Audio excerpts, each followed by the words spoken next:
Today I'd like to go over the tremolo. In the future I'll do a more detailed version of this where I can show you the notation as well, because some of the notation when you see actual tremolo in the sheet music can be a little bit confusing because they use a bit of shorthand and things, and there's different meanings. So for today's purposes, we're going to be doing the unmeasured tremolo. There is a measured tremolo, and I'll just show you a few different types because the technique does vary depending on what we need to do. Okay, so the first type is the most common, and that would be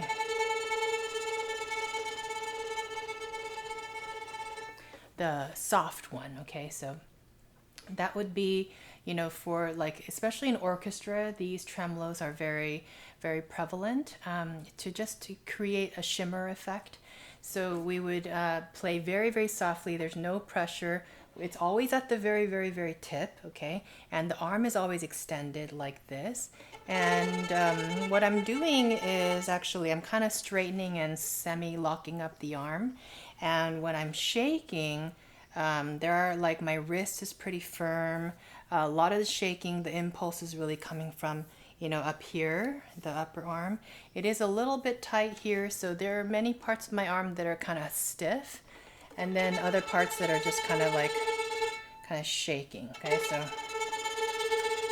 I could do this all day. It doesn't really require too much energy or concentration. So this is one of the biggest mistakes I see kids make, is that they're really actually doing a stroke, and it's not like an actual back and forth, down and up stroke. You just kind of lock it and shake it.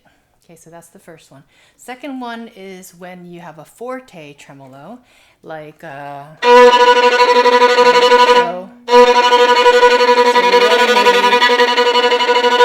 you need a lot of sound, so you can't do it at the tip. You're going to need to do it in the middle of your bow.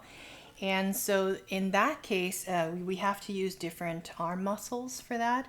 So we're going to need to actually go back and forth. So this is just like if you were to play,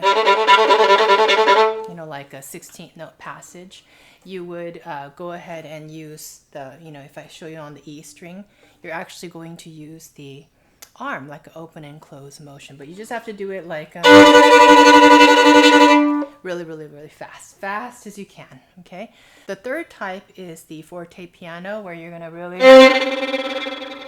pull the bow. So you're going to pull a heavy, full bow from the frog, and then you're going to have a sudden piano. So Forte Piano means that it starts loud and then suddenly it drops, the bottom drops out of it.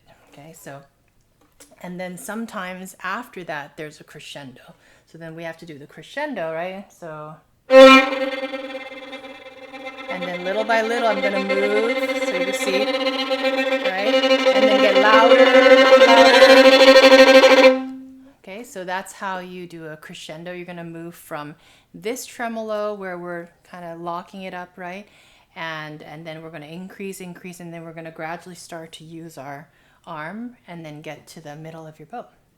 So those are the most common types of tremolos for you. I think every good orchestral musician knows these, has these. So especially this one, the soft one, I think that's really worth working on and learning.